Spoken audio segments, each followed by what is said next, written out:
몽당 연필의 여행, 김수련 글, 윤세열 그림, 심리치유 동화입니다.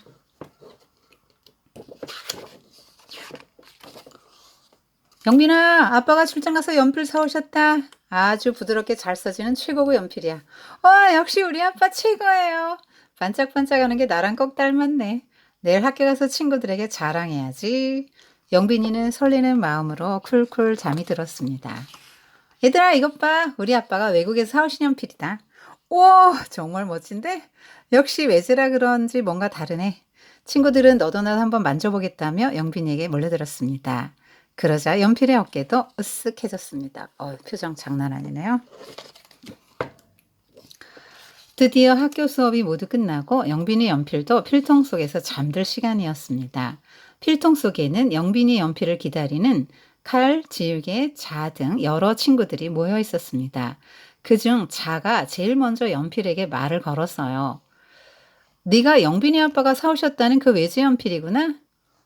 역시 최고급이라 그런지 빛나 보여. 정말 예쁘게 생겼네? 만나서 반가워. 나는 영빈이와 2년을 함께한 자야. 자? 영빈이랑 2년이나 함께 있다고? 그런데 너 정말 촌스럽고 못생겼구나? 때도 많이 묻었고. 너처럼 더러운 애랑 내가 어떻게 악수를 하니? 아휴, 냄새나. 저리 가!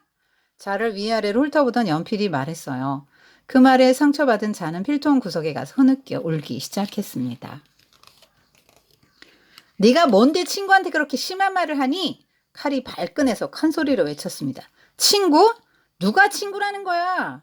뾰족하고 무섭게 생겼다고 그렇게 소리 지르면 뭐 내가 겁이라도 먹을 줄 알고? 흥! 연필은 칼도 무시하고 자기가 세상에서 가장 멋지다는 듯 긴 다리를 쭉쭉 펴가며 우쭐우쭐 춤을 추었습니다. 연필이 춤을 추는 동안 다른 친구들은 연필을 피해 구석으로 비켜서야만 했어요. 그 모습을 보다 못한 지우개가 한마디 했습니다. 네가 지금은 우쭐대고 있지만 시간이 지나면 너도 영빈이한테 버림받게 될 거야. 지금까지 영빈이 필통 속에 들어왔던 모든 연필이 그랬거든. 그리고 영빈이는 금방 널 잊게 될 거야. 내가 네 흔적을 다 지워버릴 거니까. 그 말을 들은 연필은 순간 무서워졌습니다. 정말 영빈이가 날 버릴까? 아니야, 그럴 리 없어. 쟤들이 괜히 나를 질투해서 하는 말일 거야. 연필은 코웃음을 치며 지우개에게 말했습니다. 웃기는 소리 하지 마. 영빈이는 절대 날 버릴 리 없을 테니까.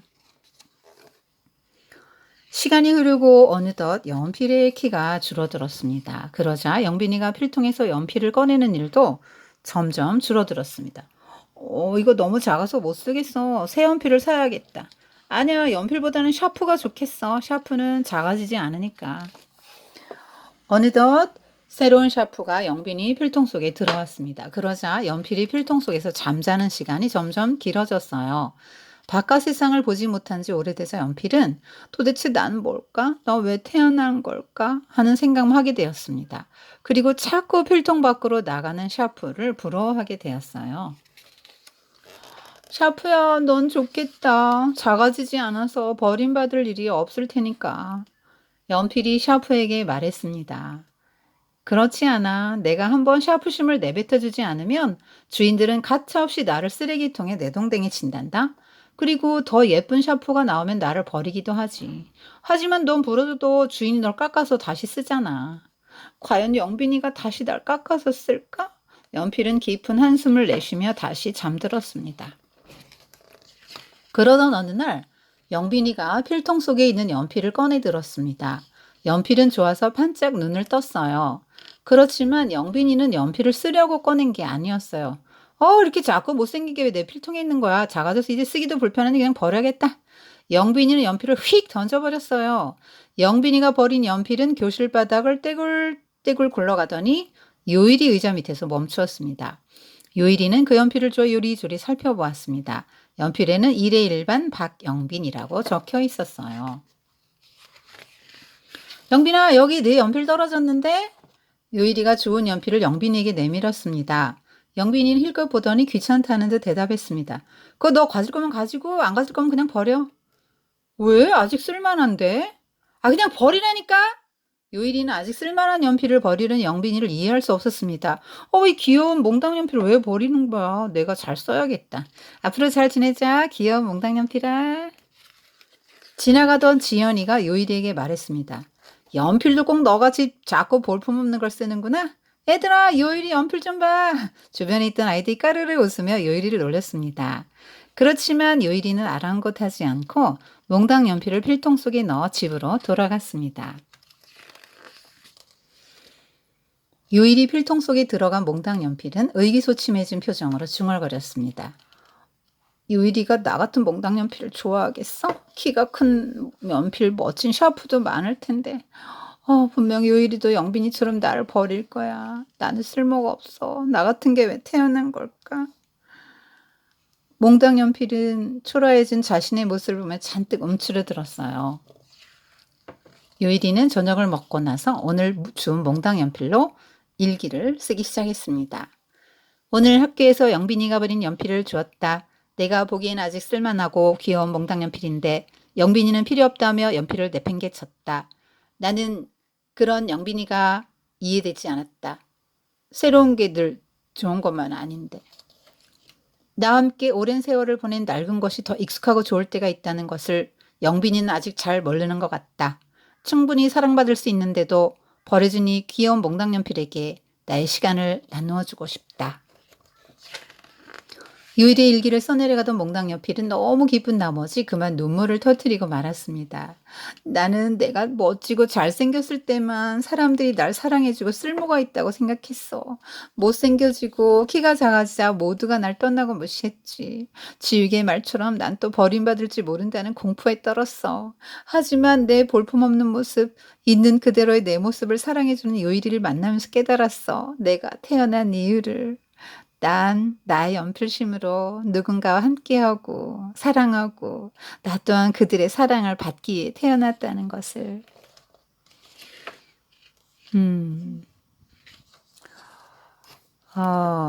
자, 수묵 담치아로 그려졌고요. 자, 몽당 연필 처음에는 이렇게 굉장히 큰 연필일 때 주인도 좋아했죠. 영빈이 좋아했고 본인도 기고만장했습니다. 근데 이제 작아지면서 낡았잖아요. 그래서 이제 주인이 쓰지 않게 되면서 그리고 새 샤프를 사게 되면서 버림을 받게 되죠. 그렇지만 이제 새로운 주인을 만나요. 요일이. 요일이는 성품이 참 이 작은 것도 소중하다라고 생각하는 사람이에요. 그래서 작지만 소중히 간직하고 그거를 이제 그걸 이제 일기를 씁니다. 다시 이제 이 몽당 연필이 얘는 이제 작아졌기 때문에 굉장히 겸손해졌고요. 이렇게라도 쓰임 받는다는 생각으로 이제 감격에 겹죠. 또 이렇게 이제 눈물을 터뜨리게 됩니다. 그러면서 정말 내가 멋지고 잘생겼을 때만 남들이 날 사랑해주고 쓸모가 있다고 생각했는데 내가 이렇게 못생겨지고 작아지고 그랬는데도 이렇게 여전히 쓸모가 있다. 그리고 이 모습 이대로를 사랑해주는 요일이가 난 너무 좋다. 그래서 난 내가 태어난 일 이제야 알았다. 요일이를 만나고 나서 알게 됐는데 나는 누군가 함께하기 위해서 태어났고 사랑하고 또 사랑받기 위해서 태어났다는 거를 이제 깨닫게 된 거죠. 선생님은 여러분 이것도 이제 연필 이런 걸로 보면 안 되죠. 이것도 사람의 세계고 사람의 사회의 축소판입니다. 여러분 교실의 축소판, 가정의 축소판 뭐 이렇게 다 축소판일 수 있죠. 자, 그런 사회 이런 사람, 칼 같은 사람, 지우개 같은 사람, 잘난 척하는 영빈이, 또 이빨 좀 뭐 아주 굉장히 뭐 이렇게 여기 보면은 아주 뭐 굉장히 교만한 표정이죠. 그다음에 굉장히 날카롭고 얘도 지금 자도 처음에는 그냥 먼저 인사했잖아요. 그럼 박영빈은 늦게 온 입장이니까 이렇게 먼저 이렇게 다들 있으면 얘가 기가 죽어야 되는데 하나도 기가 안 주고 잘난 척을 엄청 했죠. 그래서 막 다른 것들을 다 몰아내니까 이제 미움받고 그러다 결국 이제 작아지면서 이제 겸손해졌는데 이게 이제 외적인 거 가지고 우리가 얼마나 교만할 수 있는지 인간의 어떤 본성 같은 걸 좀 얘기해 주는 것 같아요. 그래서 사실은 우리가 이제 외적인 거 뭐 남들보다 좀 더 잘난 게 있고 갖춘 게 있고 그런 게 있으면 그거 가지고 이제 남들을 멸시하고 잘난 척하기 쉬운데요. 사실 이런 거 다 누가 줬습니까? 주인이 준 거 아닙니까? 나의 거는 나는 주인에게 달려있는 거죠. 내 스스로 이룬 게 하나도 없잖아요. 이게 지금 얘가 스스로 이렇게 된 게 아니잖아요. 원래 이렇게 만들어진 거잖아요. 하나님에 의해서 만들어진 인물이잖아요. 사람. 잘난 척할 거 없다니까요. 여러분 뭐 잘하는 거 있어도 이 연필처럼 잘난 척할 이유가 하나도 없습니다. 왜냐하면 모든 게 하나님으로부터 왔기 때문에. 근데 지금 이 연필은 자기 존재 의의에 대해서 고민하죠. 난 뭐냐? 왜 태어났냐? 이게 지금 요일이한테는 이렇게 작은 연필도 너무나 이제 소중하게 다뤄지는데요.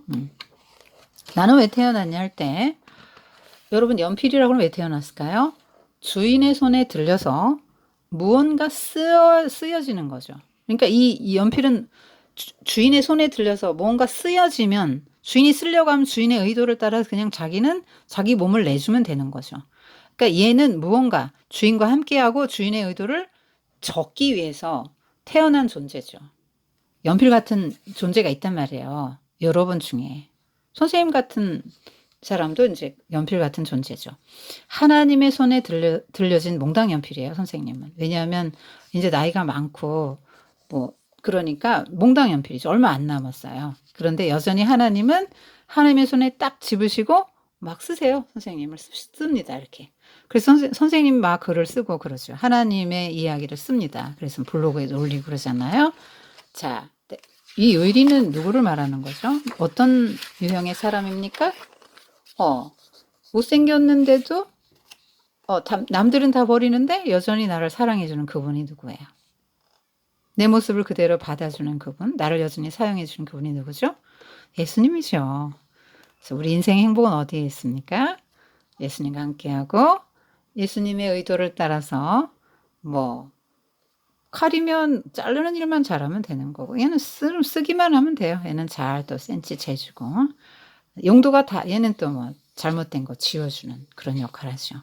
그러니까 각 사람이 이 온 세상 우주 만물 망가진 죄로 인해서 망가지고 깨어진 세상 더 아름답고 회복할 수 있도록 하나님이 각자에게 재능들을 주시고 은사를 주셨고 서로 섬기고 사랑하고 이 땅을 하나님 나라로 만들어라 했기 때문에 얘가 나쁜 말 쓸 수도 있는 거 아니에요. 그죠? 어떤 주인을 만나냐에 따라서 어떤 글을 쓰느냐는 어떤 주인을 만나냐는 거죠. 그래서 우리가 정말 예수님을 주인으로 모시고 주님이 쓰게 하는 글을 쓰고 주님이 하게 하는 말을 하고 주님이 하게 하는 그 일을 할 때 세상은 좀 더 아름다워질 거예요. 한번 나한테 이런 영빈이 이런 때의 모습은 없는지 또 이렇게 친구를 대할 때 나는 어떤 그런 태도를 갖고 있는지 한번 이런 거 한번 살펴보세요. 여러분 보기 좋은가요? 보기 좋아요? 어떻게 살면 좋을까요? 그런 거 한번 생각해 보고요. 나는 왜 태어났을까? 무엇을 위해서 태어났을까? 하는 것들을 엄마를 한번 이야기해 보세요.